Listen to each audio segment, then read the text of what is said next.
Alrighty. Hi, I'm so happy to be here with you today, and I can't even begin to tell you how happy I am to be here with you today, and to introduce the person that I'm going to introduce. Um, Her name is Chelsea Hunter. My name is Chelsea Hunter, is Margie Hunter. Um, yes, we are related. She's married to my brother. Actually, he's my brother-in-law, but I don't have a brother, so he is my brother. Um, and the reason she's with us today is because she has a phenomenal story, and I think it needs to be shared. I won't go into detail. I won't tell you anything else. I'm just going to let her take over and talk to you about herself. Um, and yeah, Chelsea, let's begin. Sounds good. Thank you. Uh-huh. Welcome. I want we had talked about you coming on and talking about your journey and what that journey, your journey has entailed. And hmm I can't even begin to tell anybody what your journey has entailed or how it began. So I'll let you do that, okay? Uh, so I have been juggling a lot lately, and I think in our conversations over the past months, if not year or two, a lot of times the question of how do you handle all of this often comes up, and one of the real reasons, you know, I'll start naming off some of the things that I deal with on a day-to-day basis as a 41-year-old. I have 3 kids. I have a full-time job. I have a house. I have a half acre that our house is on that I do all the gardening. Um, I plant vegetables and do all the planting in general. And I also have a husband who is your brother, and he has chronic kidney disease. So we're managing his diet and also doctor's appointments and various hospitalizations that have come up over the past year. And I also train for marathons, and I did 3 last year. And so, one might look at that and think I'm either uh, a little crazy or there's some sort of superpower. And I think it's a combination of both because a lot of times when people look at everything I do, uh, there's more. There's more. There's many more things that I get involved in.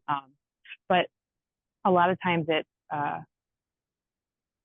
just the ability to be able to shift between all these things, and a lot of that has to do with the fact that I've been living with ADHD my entire life, and uh, being able to harness it more as a superpower than uh, than be burdened by some of the negative things that could come from not properly taking care of yourself is really what I attribute my ability to handle all of these things. So I think that's um, what we wanted to talk about today. Well, I have to tell you, there was a point one morning where I talked to you, or maybe I saw something that you posted where you had run 5-10 miles. You had baked um muffins. No, not muffins, cinnamon rolls, cinnamon, like Cinnabon. Mm-hmm. It's a little more complicated. And then you were out gardening, and this was all like before noon. I turned to Mark, to my husband, because I don't run, I walk. And I said, she has done more this morning than I've done all week, literally. Yeah. Yeah. So One of the when things you that say comes it's up a a lot. superpower, yes, yeah. Well, and to your point, a lot of times people are, when they talk to me, they compare themselves to me and they say, well, I could never do that, or I don't know how you do that. And, that can be taken a couple different ways, right? Because I don't ever expect anyone to be able to do anything I'm able to do. Just as it, I don't hear a beautiful singer and think, oh, I should be able to sing like that, because I'm not gifted in that way. Um, but sometimes it can be a little lonely because I think people are intimidated by the fact that I don't stop. But I will say, and I don't. That's not to boast. It's I can understand why, because if you come into my house, I have a hard time sitting still. You know, um, when I go to people's houses, I will start reading. If I'm sitting in their backyard and there's some little things poking up, I'll just start plucking them. Uh, you know, when you look at someone like me, and I explained to people for a long time. I explained it. Imagine having so much energy that you don't know what to do with it. And what if you didn't use it? You would go a little nuts. And for me, that turns into like anxiety, and uh, there are some things that happen either way. There's I don't know the phrase exactly, but like if you have something scheduled at 2 o'clock and you have nothing to do till then, you'll do absolutely nothing, not a thing, because you can't possibly figure out what to do before that 2 o'clock thing happens. Um, and there are various aspects of it that you just kind of have to roll with it. You know, Mhm. but when you're looking at what I can get done in one day, and a lot of times I'm posting about these things, um, and I don't know if it's necessary, because I know like Instagram and Facebook, they're highlight reels, right? Look at all the things I did, and um, a lot of times it's to share with family. Like your mother loves to see all the pictures. She comments constantly on things. My grandmother is in Arizona. She loves seeing all the flowers I post and things like that. But I don't often capture the days where I do absolutely nothing. Where Yeah. I do absolutely nothing. And ADHD burnout is very real. If you push yourself too much and you don't take time and allow yourself that grace of doing nothing, you could get burnt out. Um, and so it's a hard balance. But you often don't talk about that to people, right? So they just assume you're always like this. But there are periods of time where I have to just stop. Well, and literally that's why we're here. Yeah, Because I think we have to have a conversation about how you feel, right? What it feels like. And yeah, because I think it's misunderstood. hmm, We were sure, having a conversation before we started recording about that. So I'd like to talk about that. And yeah, then the other reason that I think we have to have this conversation is I want to talk about how you're managing it. yeah, sure, Because I yeah. think that's important too. But let's start with the first one. Well, so one of my minor pet peeves in life is that when people say, "Oh, everyone has a little bit of ADHD," um, I think that effectively diminishes the intensity of someone actually dealing with it every day, because it is a struggle. And um, I think a lot of people can get distracted. I think that a lot of people can be messy. I'm not a messy ADHD person. Some people with ADHD uh, put everything in bags and then they shove it in a closet and then never see that again. I don't have that um, particular aspect. I do use a lot of bags and I do lose things, but anyone could do that, right? So there's traits that are I do. overlapping. Absolutely, yeah, absolutely. But that doesn't necessarily mean that everyone has a little bit of ADHD. And when you say that, I feel like that sometimes devalues like I said, the struggle of someone managing it. So that's something that uh, I think you mentioned, like if you're trying to relate with someone, maybe. But I wouldn't say, oh man, everyone has a little bit of MS, Right. because I have Exactly. body aches, right? Well, everyone deals with a little bit of body aches. That doesn't help me relate to you. That just makes, I feel like if in that situation, you wouldn't do that one way or the other. So, it And is I think something that, I'm sorry, yeah, go go ahead. ahead. in our conversation, and the comment that I made was, Yeah, well, I think I've got a little bit of that because, and I don't remember what it was that I said that. because I saw a butterfly and you do the Oh, same thing. that's right. Yeah, And I said, I do yeah, the same thing. I see a squirrel and squirrel. So I said, mm-hmm. I've got a little of that. My intention was not to make you feel less. My Of intention course, is, maybe I understand a little bit of what you're going through, right? But sure, you hit it on the head by saying, you don't tell me I have a little MS. Holy cow, you really hit home when you said that just now. yeah. Um, And I just thought of that, so and it's fantastic. perfect timing. Yeah, no, no, no, fantastic. And it was a fantastic way of explaining it because, yeah, I would think, what are you nuts? Yeah, How can you even begin to tell me that? So absolutely. now Yeah, I can totally understand it, even much more so than before what you're talking about. sure. Yeah, for Yeah. sure. Well, and it's interesting too because having been through my journey, as a woman, I wasn't diagnosed early on. When I was in high school, I wouldn't take showers. I wouldn't take showers for weeks. My hair would be caked, like just gross. My mom, I was in sports. I would just put deodorant on, and my mom would look at me and be like, "When's the last time you showered?" And I had a avoidance of showering because I didn't want to deal with it. Was too much for me to manage in my brain, like getting wet and then washing my hair and then having to brush it. I wouldn't. I would just avoid it. It was easier just to avoid it. Um, there's a procrastination, that type of like building it up in your head. Um, those are things that are very classic for females to have as ADHD. Like, I didn't act out, but I would procrastinate and not study for tests.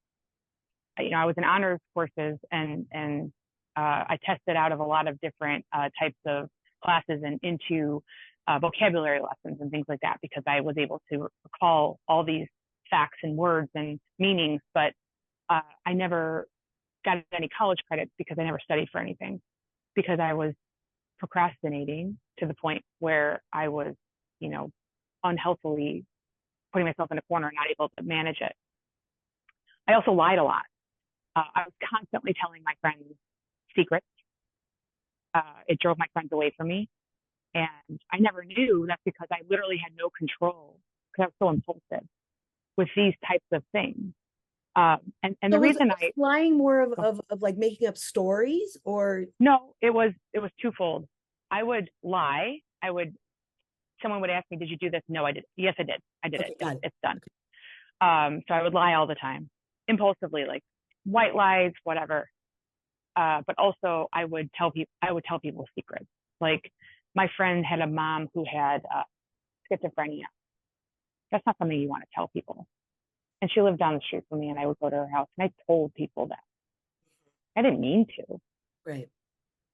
I wasn't able to like keep the impulse back. I just wanted to share things. Um, there's a aspect of that is uh, when you say something and you have the regret of immediately saying something. I have that 15-fold because not only will I regret it after I say it, then I'll wake up in the middle of the night and regret it, and I'll think about I shouldn't have said that and over, and that ruminating is a thing that I've dealt with my whole life.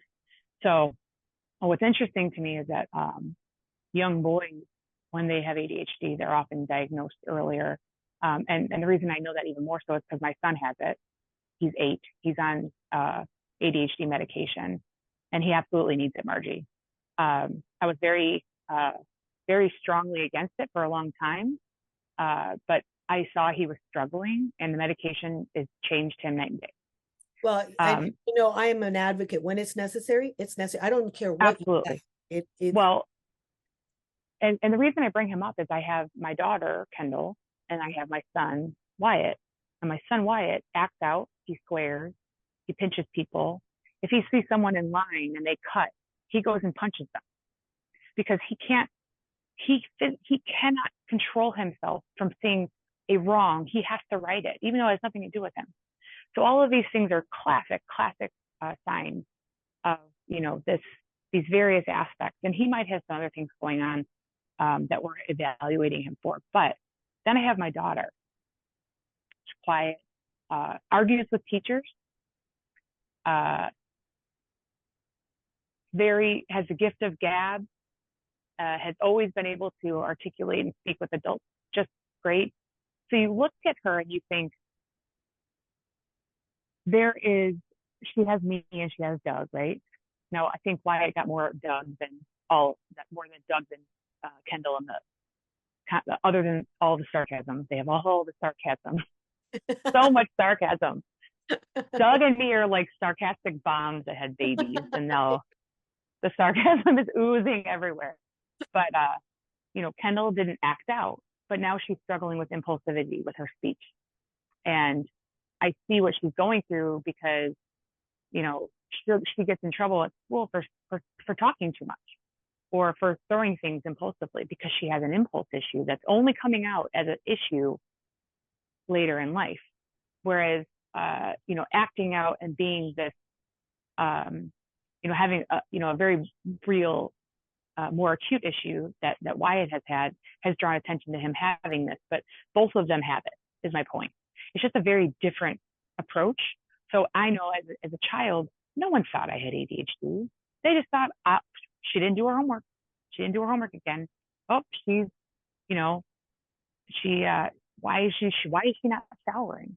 These things were never signs of anything. But now I feel lucky to have gone through that, is my point. Right. Yeah.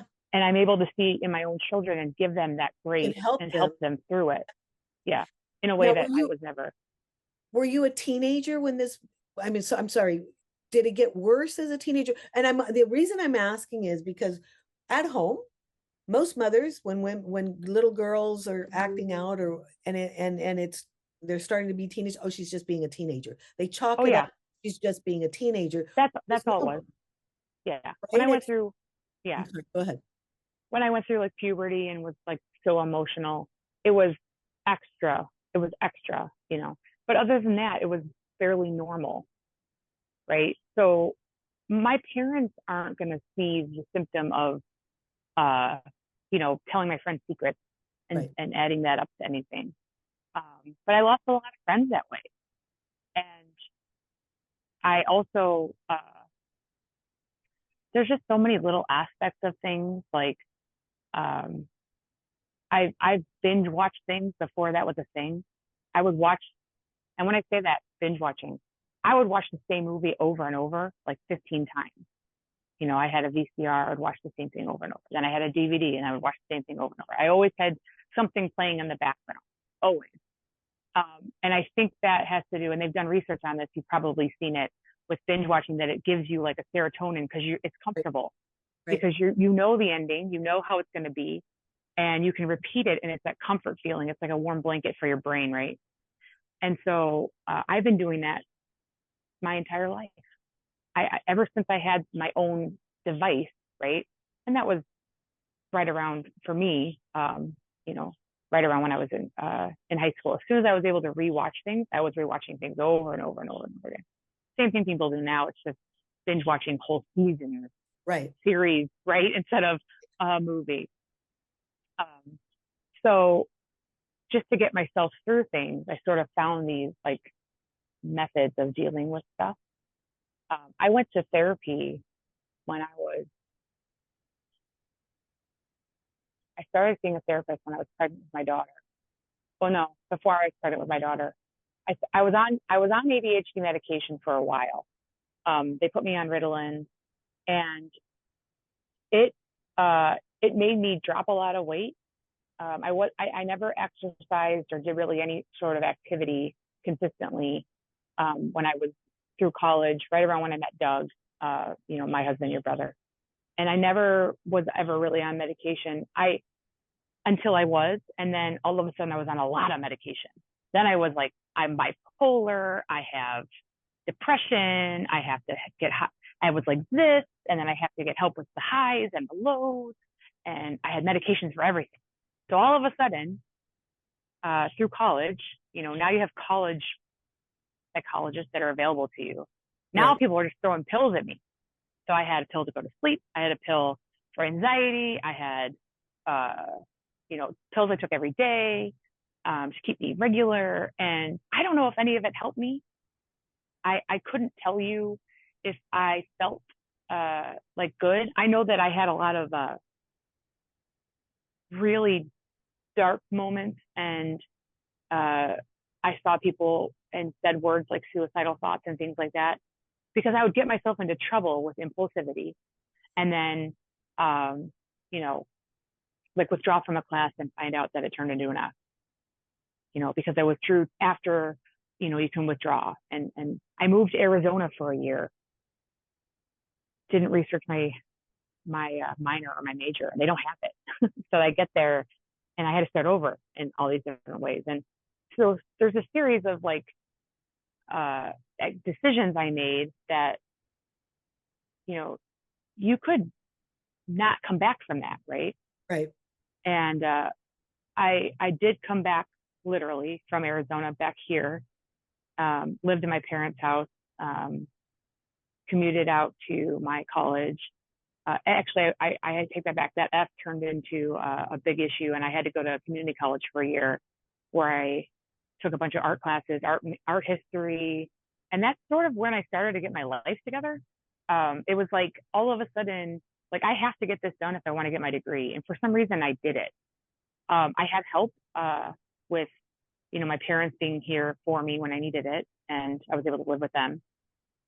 And right around that time, I met Doug, 2006. And at that time, I was going to that community college. So I was, working as a waitress. I had, a decent work-life balance, whatever. And I was still on the medications, but I don't think I was taking them as much. And Doug and I got engaged. I graduated college. I went to my final year of Northern Illinois, and I ended up graduating with my bachelor's of science.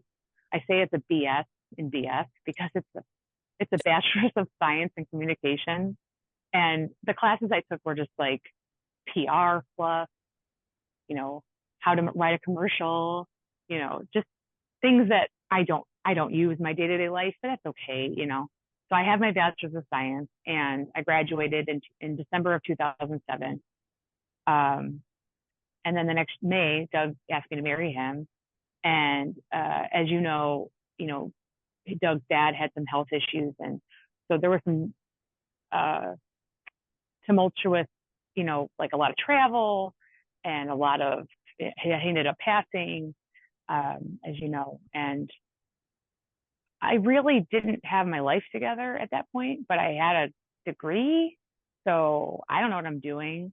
One of his friends tried to get me a job, and I think I said something wrong in an interview, Chris D'Amico, and I didn't end up getting that job, and that was a little embarrassing. And I just needed to figure it out, and I ended up taking a job in advertising. Found it on Monster.com, and about a year in, I found out I was pregnant, and immediately had to stop taking all my drugs, everything. Okay. Right. Yeah. So that's the cutoff. You can't take antidepressants. You can't take, and all through this time, I'm like taking Ritalin and doing this and doing that, never working out, never doing anything. And it's all sort of, a blur, if you will. But I started seeing that therapist, and I continued to see her through my pregnancy. And Kendall was born, and that winter, she was born October, and that winter we had 2 feet of snow. That like it was insane. And I remember having therapist calls virtually, right when we first were able to do that, or just phone calls or what have you. So I ended up, I feel like when I had that baby, people expected me to just kind of fall apart and become overwhelmed and not be able to. Because you weren't on the medication, you mean? Because I wasn't on the medication, but I think they, I think there was something to do with my mother and maybe, her having kids, and then she left. And I think there was some element of, will she repeat what happened to her? Cycle. Okay. Got it. Is something, will she be able to manage this? And after I had Kendall, my eldest, in 2010, I never went back. I never went back on medication. Say I one thing did. before we continue. Let me just Yeah. say before we continue. You're an amazing mom. Let me just I need to say that because um I know you won't say it. So but I have to say that. So yeah, continue. The amount of effort and love and what that Well, you put into something about having a kid, it like lent itself to just being busy. yeah. So there was something about it. Like I was just always busy, and it it calmed me. There was always something I needed to do, and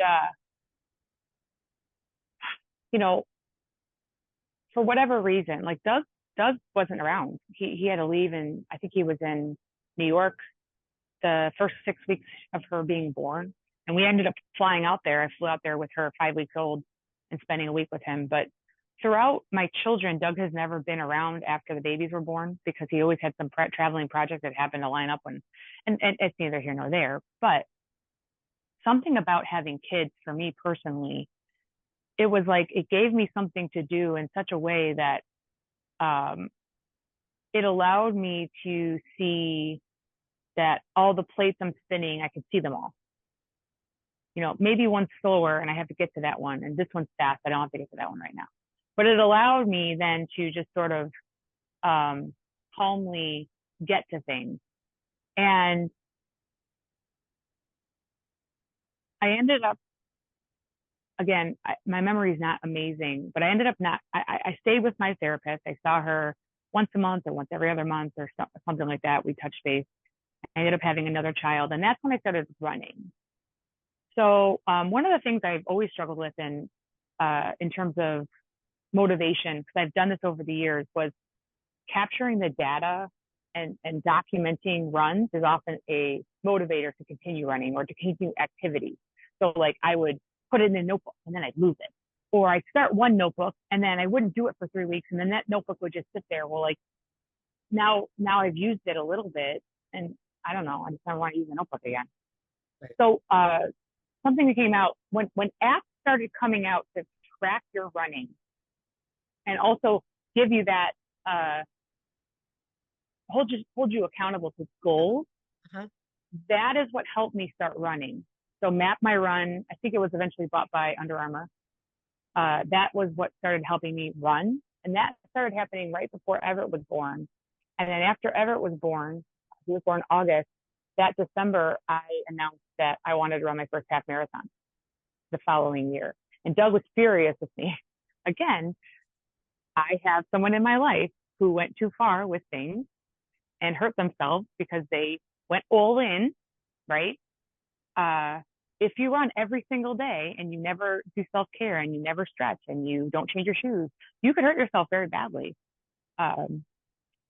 But I ended up running my first half marathon. I trained for it. And the whole concept of like having something to train for allowed me to like find calm throughout life. Right. So like I don't have to worry about getting to everything because like I had a run today and I checked the box of like doing something productive. Um, and I ended up running that first half marathon when my son was uh, just under one. I think, or maybe he had just turned one. It was like 2014. And then I got pregnant again.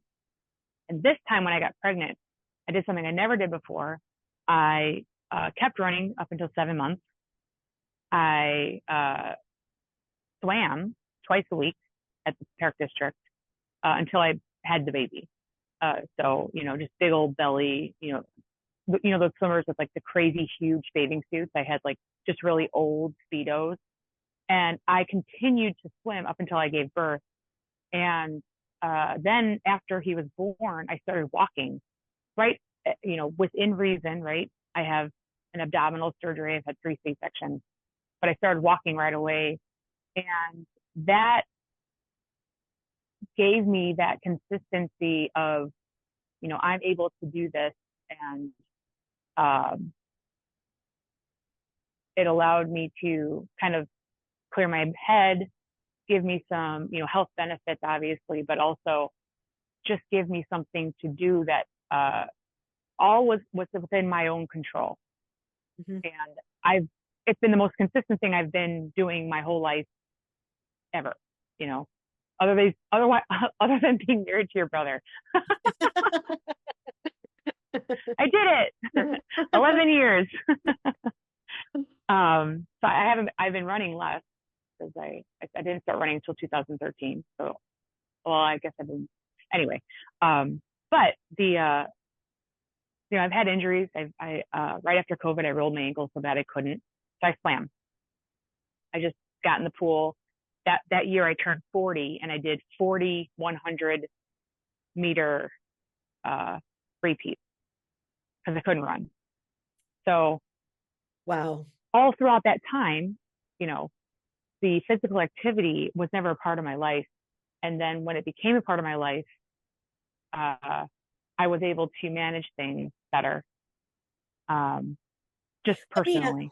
let me ask you, okay, it sounds like the physical activity, okay, it allowed you to use your energy, but I think it was more than just using the energy. It's Oh almost yeah, as if it anchors you, right? yeah, Am I that's getting it exactly wrong? it. It like tethers me to, you know, one could explain my brain as just being out there. Where is she going to go next? Mhm. But it allows me to bring some focus. And to your point, I'll go run and then I'm motivated to do a whole hell of a lot more. Now all of a sudden I've run. Now I can come home and I'm going to weed for 2 hours. And then I'm going to clean off the entire patio. And then I'm going to come into the three seasons room and I'm going to finally address the pile of stuff that accumulated over the winter. Now, yesterday I had no motivation to do this. And that's okay. The pile sat there for weeks. And I would look at it and I describe it to people as I put it on a shelf because you can't always get to things, right? Right, And that's one of the things that is being untethered. You look around and everything is like everywhere and it's very overwhelming. And where do you start? I don't know. right, I don't know. And that can cause a lot of anxiety right. So it's because almost like where a do you fear start? that you keep going in, right? So Absolutely. so okay, so what I'm hearing and oh my goodness, you're really explaining this really well. Um, so you can accomplish something because you've accomplished something, then you don't beat yourself up anymore. Correct. You can take the other things, they're just smaller things. They can be Yeah. addressed without being overwhelmed by them. Yeah. Is that right? Yeah. That makes sense. And like I said, I think, motivation begets motivation, right? Correct. Right. You can't That's the other, right? create a motivate. And the term hyper focus is loosely thrown out there in regards to ADHD. Uh, But it's almost like there's from what you're saying, it's almost like you've got this sense of accomplishment. I ran, I did what I needed to do. Okay, right? I mean, that's what I'm sensing from you. absolutely, but there are days I also choose to do nothing, right? And And thank those God. and those days I also have to somehow find that tethering, Right. and Yeah. that is it's a good word to use because keeping yourself within your limits and also knowing like I can't run every day. If I do, I will get injured. Right. Um, I work at an office now. I have to find balance with, uh, you know, my kids and being able to, run. It's hot here now. So if I choose to not run in the morning, I may not get to it, or I'm going to have to run in my basement treadmill, which isn't the worst thing. And I do it, but, so you have to make plans and get to it. And if you have goals and you want to be able to, go bust out a half marathon whenever you want, then you have to keep running to some extent to keep that shape. So, like I said, there have been issues or times of injury where I wasn't able to run and then I chose to do other things. Um, So on the days that you I, don't, like you say, the days that you say, okay, I don't, so there's days where I don't do anything. right. How do you feel? Uh, I have no motivation. Okay. Nothing's inspiring me. I, I look at a space like this space right behind me was an office. Uh, it started becoming catch-all. It was a pile up of everything. It was hiding things. There was bins of. I have like 17 hobbies I have dabbled with over the past few years. All of them were stored right here. I haven't touched most of them in a year, literally. If I can't wrap around my brain how I'm going to approach something, Mm. and I don't have the motivation to get into it, I'm not going to do it. And you just don't approach it. Okay. And I just don't approach it. Now, sometimes I don't have motivation to do anything. And in those times, and one of the things that is important, and I use the word grace a lot, is you don't have to do things all the time. It's hard to give yourself the grace of saying, I need to do nothing, because if I keep doing something, I'm gonna hurt myself. And that might be mentally or physically. So when I do nothing, I just sit and do nothing. Sometimes it's just sitting and watching a movie with Doug. Sometimes it's staring at my phone for like 2 hours. You just need that disconnect or whatever. Yeah. And you just got to let it be okay. But other times, I'm going to go in here and I'm going to the entire area, like there's nothing on that desk, nothing, because I got to it. Right. But I also have to have faith that I will get to it, and I have to be okay and let myself not get to it until I'm ready. That's where the So grace that's comes in. Yeah. right. Exactly. Yeah. So let me ask you a question. During COVID, Hmm. I know, we were all isolated, if you want to call, right? But Yeah. a lot of us thrived during COVID. I consider myself as having thrived during COVID. And I know a lot of people went through a hard time. And I did, because I knew of people that were suffering. But you, and I can't help myself but bring this up, you took up yoga. Yeah. Uh, I did. Not only did you take up yoga, you became a certified teacher. Yeah. Okay. So I I've never asked you this, but how did and how has yoga influenced your process? So when COVID happened, I started doing on-demand classes. My friends were putting up YouTube videos. People were doing Facebook Lives, things like that. I started doing yoga twice a week, minimum. Some of it was like yoga sculpt, uh, which, like 3 pound weights and warrior two, for example, just doing, some, and, sun A, sun B, sun C, all these things I've been doing over the years.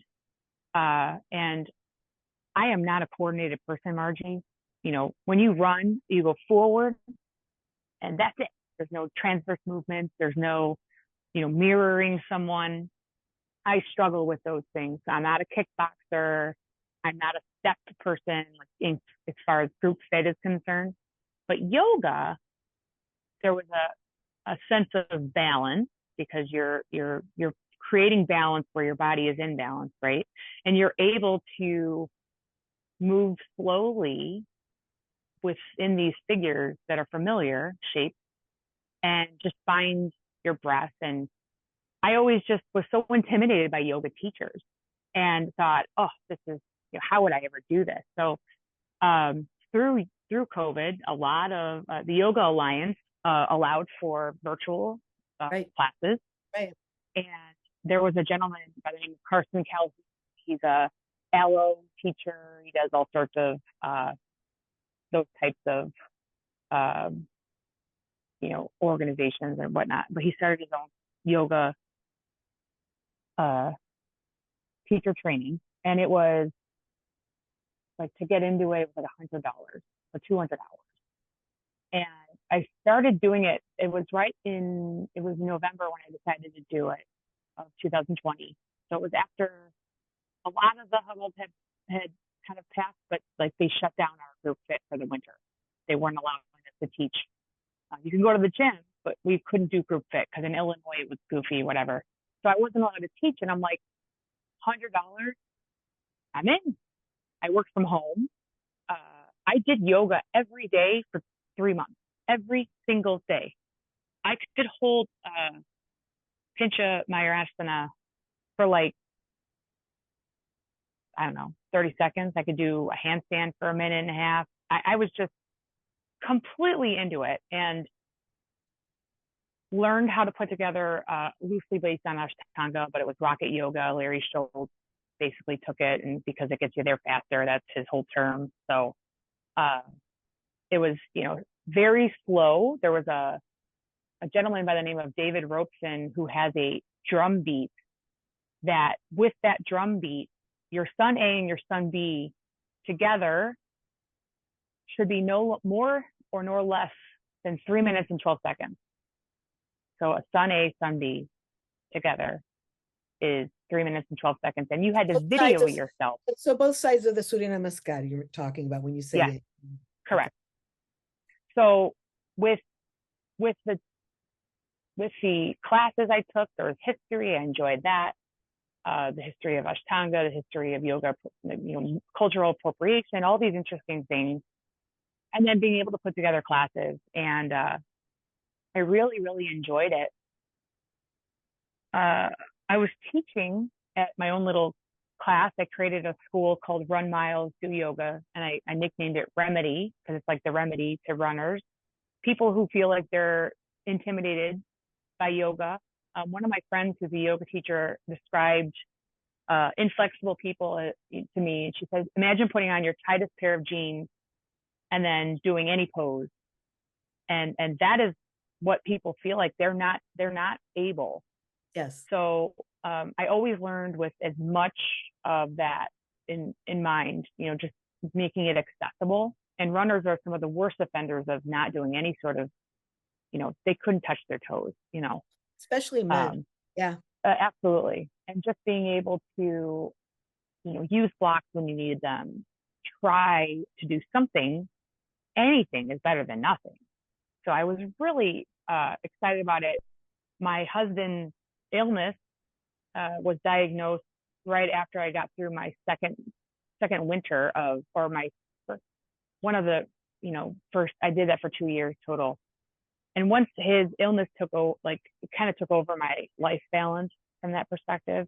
And then at that time, everyone's going back to work. The place I was teaching at was 20 minutes away, and I'm no longer able to do it. So I didn't teach or do yoga for almost a year, Margie, recently. And I absolutely missed it.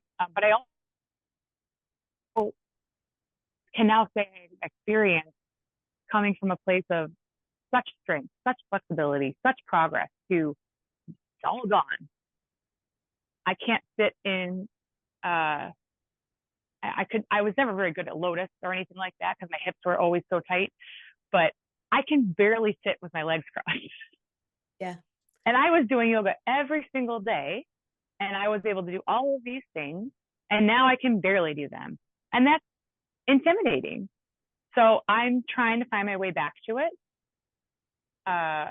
The month of May, my goal was to try to do yoga or some form of yoga once a week. And I've done it every week. So I've done 2 times a week some days. I did a video one day, and I did one of them was a yoga sculpt. I did my own flow by myself with no video for half an hour, and then that's okay. I struggle with not having a block of time. Yeah. I have to do yoga for an hour. No, you don't. No. You can do yoga for 10 minutes and you will have benefits. You can do yoga for 20 minutes, you'll have benefits. Doing no yoga will be worse than doing any yoga whatsoever. And I'm the biggest preacher of that to all these people, but I was also the biggest victim of that because I wouldn't do it unless I could do it for an hour. Right. I don't have to break a sweat. Right. So these things I've tried to find my way back to it.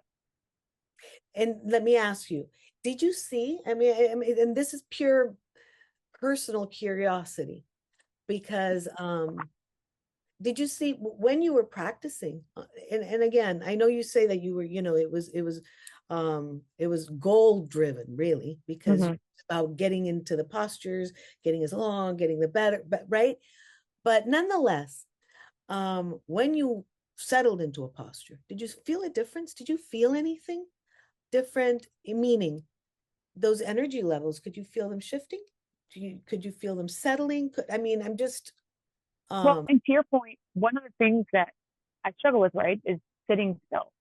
mhm, So, you know, one of the reasons I like this, remember when I first started doing yoga, it was all that flow on your own stuff. And I was like whipping through all of these things and it's like 12 postures and back and forth. And it's like, whoa, this was not bad. This was holding each pose for 5 breaths, 5 full inhales, full exhales, feeling different parts of like the ball of your foot. What's that doing right now?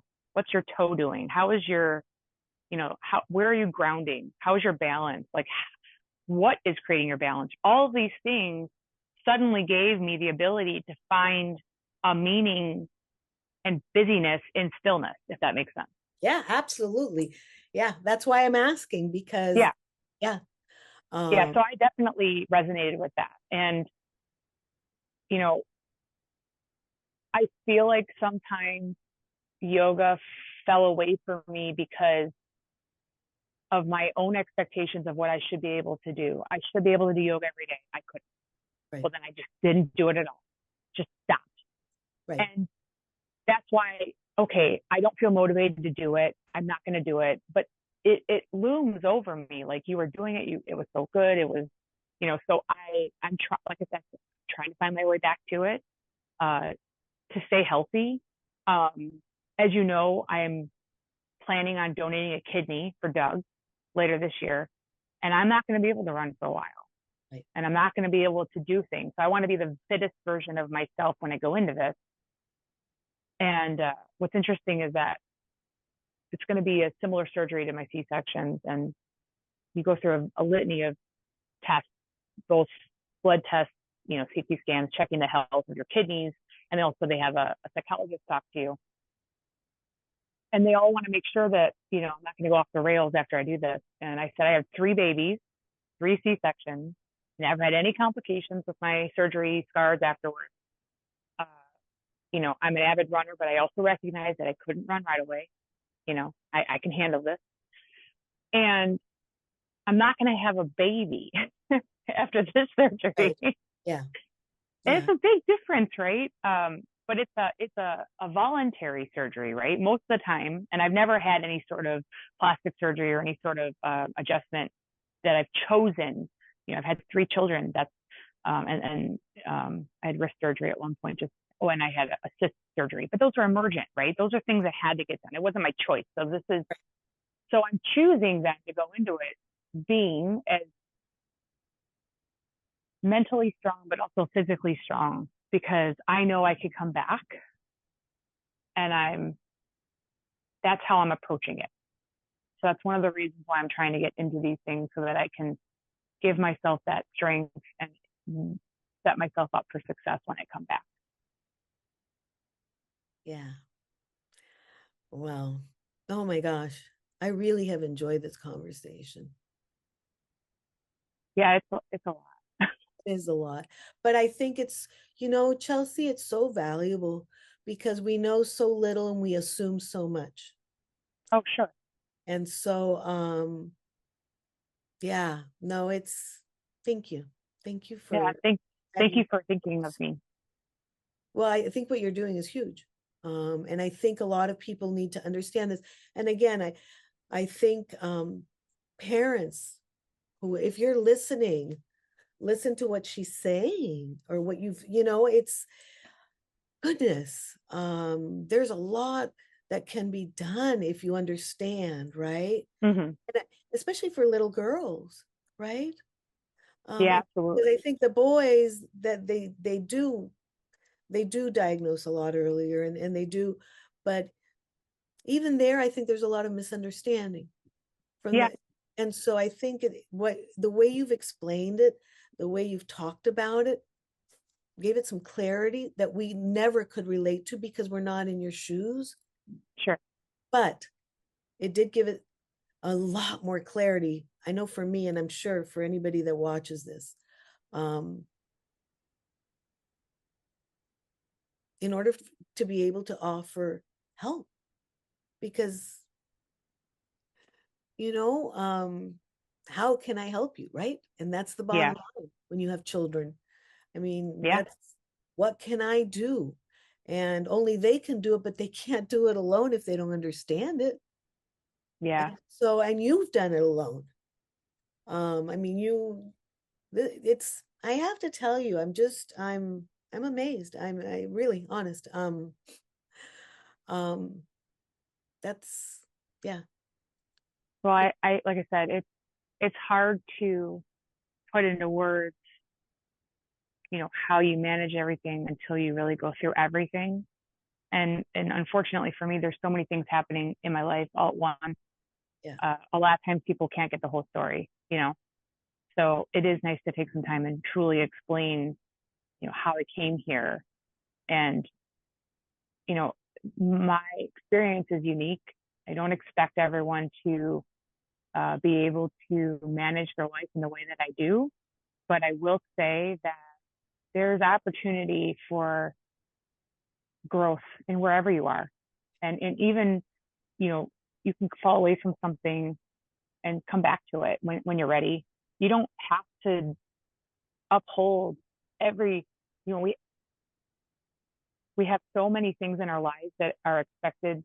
Like, well, if I did it for 5 days, I must do it for 10 days.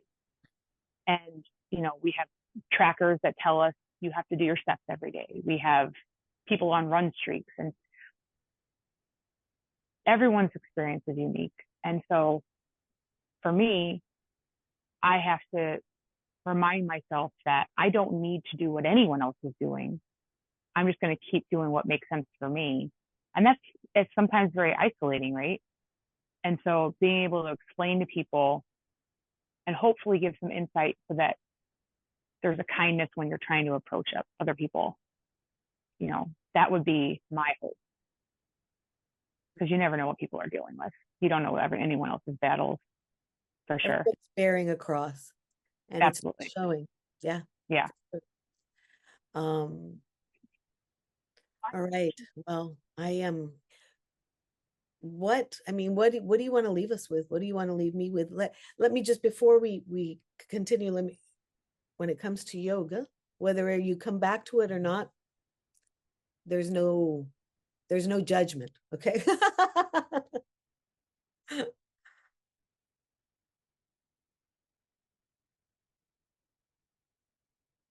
And that's part of being a mom. Yeah. um I, Again, yeah. I mean, I think allowing yourself grace, okay. coming as the best person you can be, focusing on the things that you do well and allowing those things to shine, and, giving yourself the opportunity to improve, but your timeline is your own. There is no timeline. We have one life, and it could take your entire life to perfect any one thing, and that's good enough for anyone. So, I'm just as hard on myself, expecting myself to be impervious to the emotional dramas that I deal with. So I have to work just as hard to give myself grace. So it's not coming easy to me when I say this. But if anyone hears this and thinks, I can get through something that's challenging because I can focus on the things I do well, maybe that will give you some lightness, because we all have things we do well. But we're such hard critics of ourselves that we we get focused on that. So that's what I would leave you with. Thank you. Yeah, and I think that's huge. um and I heard you use the word should a couple of times, but as you progressed in your life, that word seemed to drop. And I think Yeah, that's beautiful, because it's that's fair. a very heavy word. Absolutely. Yeah. Can I or can't I? It's just a yes or no question. Right. Yeah. Can I today? Yes. Can I today? No. And then Should just you do follow it that. is irrelevant, really. Absolutely. Absolutely. Because there could always be a should. And again, that goes against your timeline. That's right. It's pure judgment. Mm-hmm. Self Yeah. imposed. Yeah. All righty. Well, thank you. Thank you for doing this. Yeah, absolutely. Thank you for just putting it out there for us. It's so valuable, so important. And any parent that's watching this, or if anybody is feeling what Chelsea's describing. What do you think, Chelsea? What's the best thing that they can do?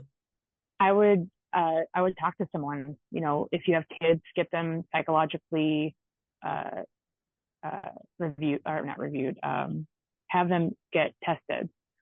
You know, those tests, and it's very good insight if your insurance allows for it. If not, you know, talk to your schools. Public schools are really supportive with these types of programs, that they can help you. And you know, there's a lot of support online. You know, talk to somebody. You know, don't be afraid of your symptoms. Acknowledge that you are dealing with something, and be open about it, because people are more receptive when they know you're struggling. And you know, there's a vulnerability that can happen that allows you to get help where maybe you didn't know. So, but it's not easy, and you know, you're not alone. Oh, thank you. All righty. I'll leave everybody with that. Thanks for being with me, Chelsea. Thank you. We'll talk soon.